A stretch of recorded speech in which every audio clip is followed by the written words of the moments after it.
Saudaraku, hukum Taurat diberikan bukan untuk menyelamatkan, tetapi menyadarkan dan menuntun kita kepada Kristus. Kalau kita lihat di dalam 1 Timotius pasal 1 ayat 8 sampai dengan 11, ada beberapa hal yang bisa kita pelajari di situ yang membuktikan bahwa hukum Taurat itu bukan untuk menyelamatkan, tetapi menyadarkan dan menuntun kita kepada Kristus.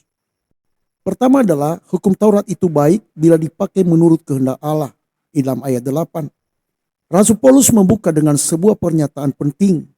Kita tahu bahwa hukum Taurat itu baik asal digunakan secara tepat.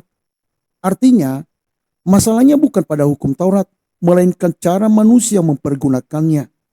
Di masa Timotius, pemimpin jemaat Efesus ada pengajar-pengajar yang memakai hukum Taurat sebagai dasar pembenaran, menambah aturan-aturan, mengajarkan hal-hal yang tidak sesuai dengan Injil. Rasul Paulus mengingatkan bahwa hukum Taurat bukan jembatan keselamatan, namun sebuah cermin rohani untuk menunjukkan keberdosaan manusia. Hal yang kedua adalah hukum Taurat diberikan untuk orang berdosa, bukan untuk orang benar. Di dalam ayat 9 dan 10, Rasul Paulus berkata, hukum Taurat bukan bagi orang yang benar, dan seterusnya dan seterusnya. Mengapa? Karena orang benar dalam konteks perjanjian baru adalah mereka yang telah dibenarkan oleh iman kepada Yesus Kristus, bukan oleh usaha manusia.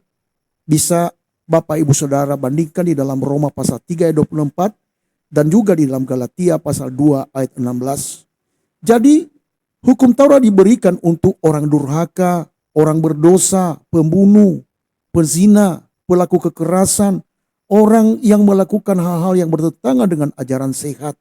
Dengan kata lain, hukum Taurat membuka mata manusia bahwa mereka butuh juru selamat.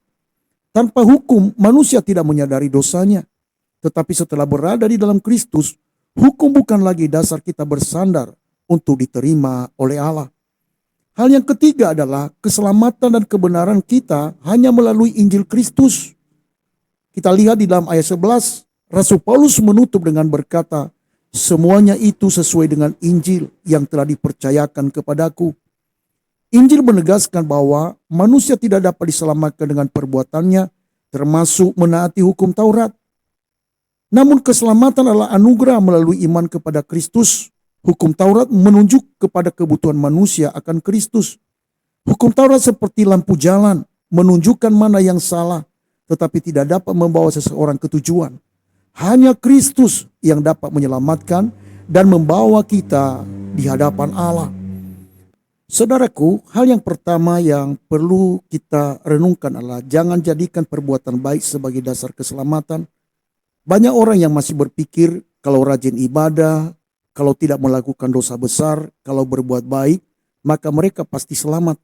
Namun firman Tuhan berkata, tidak, keselamatan hanya karena Kristus. Yang kedua adalah hukum Tuhan tetap penting bagi pedoman hidup. Walau tidak diselamatkan oleh hukum Taurat, namun hukum Tuhan menuntun bagaimana kita hidup benar, menjaga kita dari dosa dan memberikan batasan moral yang sehat bagi kita. Dan yang ketiga adalah syukuri anugerah Kristus setiap hari. Kita tidak lagi hidup di bawah kutuk hukum, melainkan di bawah kasih karunia yang menyelamatkan. Hidup benar sekarang bukan untuk mendapatkan keselamatan, tetapi karena sudah kita diselamatkan. Saudaraku, dalam renungan ini mengingatkan kita bahwa hukum Taurat itu baik, tetapi bukan untuk menyelamatkan. Kristuslah dasar keselamatan kita, bukan perbuatan kita. Hukum Taurat diberikan supaya manusia melihat dosanya dan berbalik kepada Tuhan. Kiranya renungan ini menolong pendengar semakin bersyukur atas karya Kristus dalam hidup, dalam kekudusan sebagai orang yang telah dibenarkan oleh iman kepada Yesus Kristus. Kasih karunia Tuhan Yesus menyertai kita. Maranatha, blessing.